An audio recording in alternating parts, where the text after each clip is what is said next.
یہاں سے آگے 5 قسم کے مسائل اللہ تعالیٰ بیان فرما رہے ہیں، جنہیں ذو جہتین مسئلے کہا جاتا ہے، یعنی ایک جہت سے دیکھیں تو اس کام میں ثواب نظر آتا ہے اور فائدہ نظر آتا ہے، اور اسی مسئلے کو دوسری جہت سے دیکھیں تو گناہ نظر آتا ہے اور وہ کام بے فائدہ نظر آتا ہے۔ ان 5 مسئلوں کو اللہ تعالیٰ اس لیے بیان فرما رہے ہیں کہ توحید اور شرک کے درمیان فرق نظر آ جائے۔ خصوصیت سے اشہر حرم میں چونکہ محترم مہینے ہیں، عزت والے مہینے ہیں، ان کا احترام کرنا مسلمان انسان کے لیے اللہ کا حکم ہے۔ تو حرمت کے لحاظ سے دیکھیں، عزت کے لحاظ سے دیکھیں تو ان مہینوں میں قتال ناجائز ہے، ممنوع۔ لیکن دوسری طرف اگر ان مہینوں میں شرک ہو رہا ہے، اللہ کی توحید سے بغاوت ہو رہی ہے، تو پھر شرک کو مٹانا بھی اللہ کا حکم ہے، توحید کو اجاگر کرنا بھی اللہ کا حکم ہے۔ اس دوسری نسبت کو دیکھیں تو اشہر حرم میں قتال جائز نظر آتا ہے۔ انہی 2 باتوں کو ثابت کرنے کے لیے 5 مسئلوں میں سے پہلا مسئلہ شراب اور جوئے کے متعلق اللہ نے ذکر کیا ہے۔ اللہ نے فرمایا یسألونک عن الخمر والمیسر، میرے پیغمبر آپ سے لوگ پوچھتے ہیں شراب کے متعلق اور جوئے کے متعلق۔ شراب کا حکم کیا ہے اور جوئے کا حکم کیا ہے؟ شراب ہوتی کیا ہے؟ اصلی جو حقیقی معنی ہے شراب کا، وہ انگوروں کا کچا شیرہ ہے جنہیں انگوروں سے نچوڑ کر دھوپ کے اوپر رکھ دیں،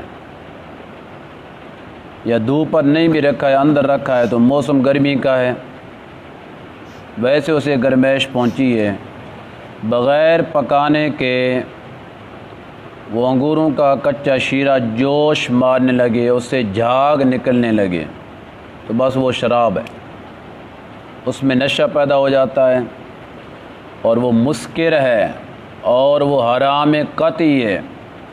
قرآن میں کھڑا ہے کہ وہ حرام ہے اور اس کو پینا گناہ کبیرہ ہے۔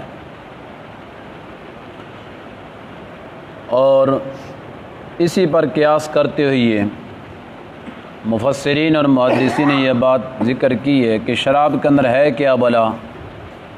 وہ مسکر ہے، نشہ دیتی ہے اور عقل پہ پردہ دے دیتی ہے۔ 2 باتیں اس میں ہیں۔ جو بندہ شراب پی لیتا ہے تو اس کا عقل ٹھکانے نہیں رہتا اور نشہ بھی آ جاتا ہے، تو جس بھی مائع کے اندر، بہنے والی چیز کے اندر یہ 2 باتیں موجود ہوں، عقل پہ پردہ آ جائے اور مسکر ہو، نشہ دے، تو وہ ہر شے حرام ہو جاتی ہے، چاہے وہ شراب ہے جو کچا شراب خود بخود پک گیا ہے یا آگ پہ پکایا ہے، اور چاہے کسی اور چیز کا شیرہ ہے، کھجور سے بھی شراب بن جاتی ہے، جووں کی بھی شراب بن جاتی ہے، اور کشمش اس کی بھی شراب بن جاتی ہے، تازے انگوروں کی بھی شراب بنتی ہے۔ جو چیز بھی نشہ دینے والی ہے، پھر اسی کے اندر بھانگ بھی آ گئی، ہاں جی، اور یہ پاؤڈر ہوتا ہے وہ بھی اسی میں آ گیا ہے، حفیم بھی اسی کے اندر داخل ہے، کیونکہ ان تمام چیزوں کے اندر نشہ بھی موجود ہے اور عقل کے اندر پردہ بھی آ جاتا ہے۔ شریعت کی روح سے یہ حرام ہے، تو حرام کا ارتکاب کرنے سے گناہ ملتا ہے، ثواب نہیں۔ تو شراب جو ہے صحابہ اکرام رضوان اللہ تعالی علیہم اجمعین بھی خود جنگ بدر سے پہلے حلال تھی۔ بخاری میں لکھا ہوا ہے کہ جنگ بدر والے دن صبح کو صحابہ نے شراب پی ہے، اس کے بعد جنگ کی ہے اور کچھ ان میں شہید ہو گئے ہیں۔ شراب پی کر جنگ کر کے شہید ہوئے ہیں، سیدھے جنت میں پہنچ گئے، کیونکہ اس وقت شراب حلال تھی۔ سبق سمجھ رہے ہیں نا؟ اس وقت شراب کیا تھی؟ سارے بولو امتا کو سارے بے صحابہ بھی شرابیان، تو اسی شرابی بن جائی تو کیا ہو گیا؟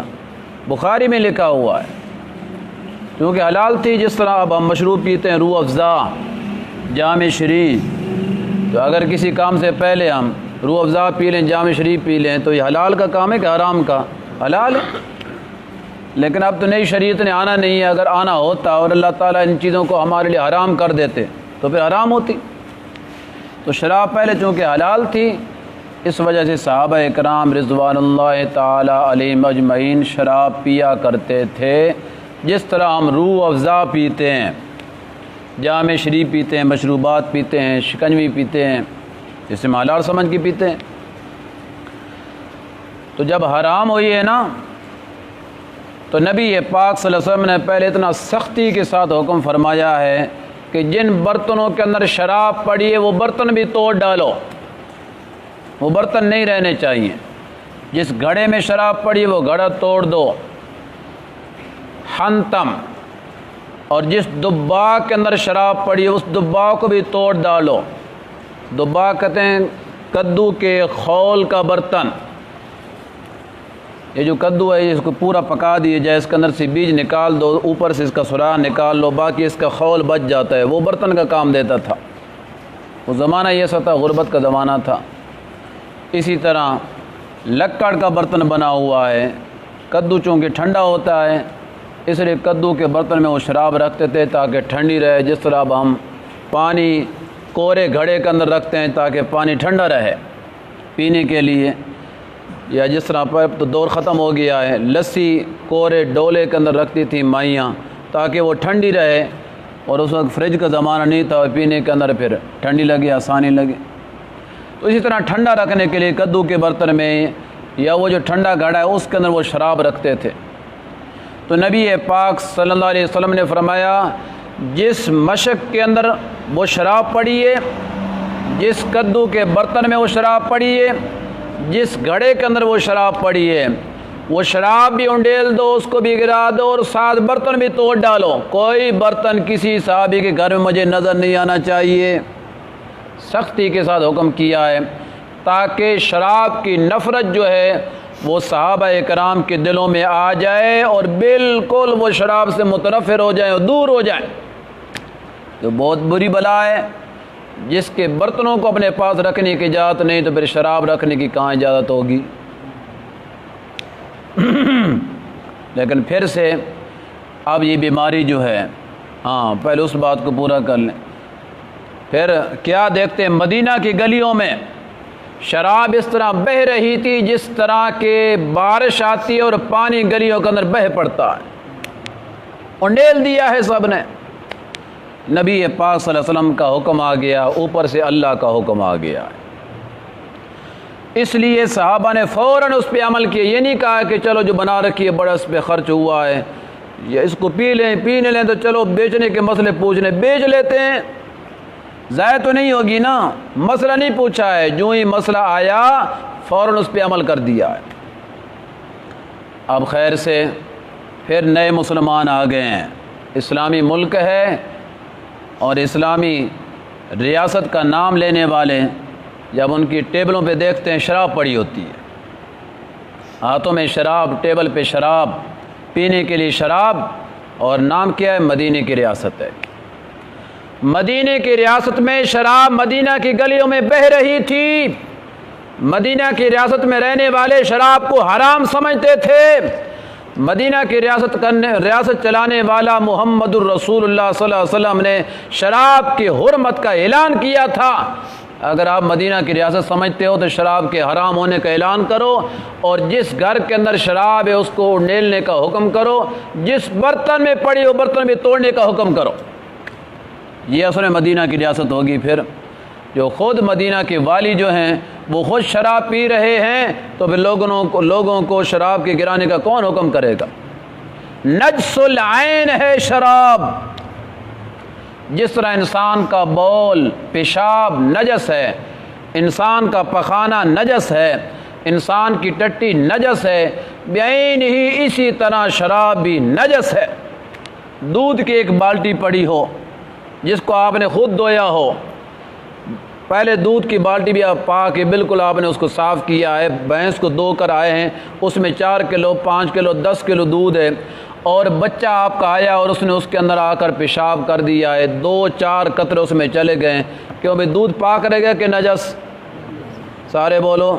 اب اس کے پاک کرنے کی کوئی صورت ہے کہ بھائی زیادہ پکا لو تو پاک ہو جائے، یا اسے دھو لو تو پاک ہو جائے؟ کوئی صورت نہیں۔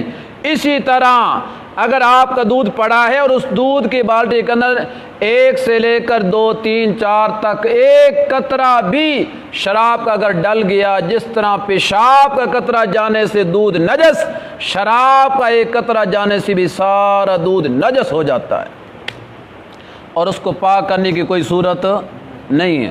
نہ پکا کر پاک ہوتا ہے، نہ دھو کر پاک ہوتا ہے، وہ نجس ہی نجس ہے، اس کو گرانا ہی گرانا پڑے گا، وہ قابل استعمال نہیں۔ تو دودھ کی ایک بالٹی میں اگر ایک قطرہ شراب کا چلا جائے وہ دودھ تو ہو جاتا ہے نجس، تو اگر پوری بوتل ہی اندر چلی جائے بندے کے تو وہ پاک ہو جائے گا۔ یہ ہمارے حکمران بیٹھے ہیں جن کا اندر سارا نجس ہے، اندر جو شراب کی بوتلیں ڈال کر بیٹھے ہیں نا، جو بھی ہے، جو باشد کسے باشد، جو پیتا ہے میرا وہ مخاطب ہے، جو نہیں پیتا ہے وہ نہیں مخاطب، چاہے وہ حکمران ہے یا غیر حکمران ہے، اپنے آپ کو مسلمان کہلانے والا ہے، لا الہ الا اللہ محمد رسول اللہ کلمہ پڑھنے والا ہے، پھر وہ شراب پیتا ہے، اگر حلال سمجھ کر پی رہا ہے اس کا اسلام کے ساتھ کوئی تعلق نہیں ہے، وہ دائرہ اسلام سے خارج ہے۔ قرآن میں نص قطعی ہے کہ شراب حرام ہے، جو شراب کو حلال سمجھتا ہے وہ بندہ مسلمان نہیں ہے۔ اب سمجھتا تو حرام ہے لیکن پھر بھی اس کو پیتا ہے، وہ کافر تو نہیں ہوتا ہے لیکن کبیرہ گناہ کا مرتکب ہے۔ جب تک اللہ سے معافی نہیں مانگے گا اللہ نے اس گناہ کو معاف نہیں کرنا ہے۔ نماز اللہ کا فریضہ ہے، جو بندہ نماز کو فرض نہیں سمجھتا ہے اور پھر پڑھتا بھی نہیں ہے، اس کا اسلام کے ساتھ کوئی تعلق نہیں ہے، وہ اللہ کے فریضے کا منکر ہے، عقیدہ اس کا خراب ہو گیا ہے۔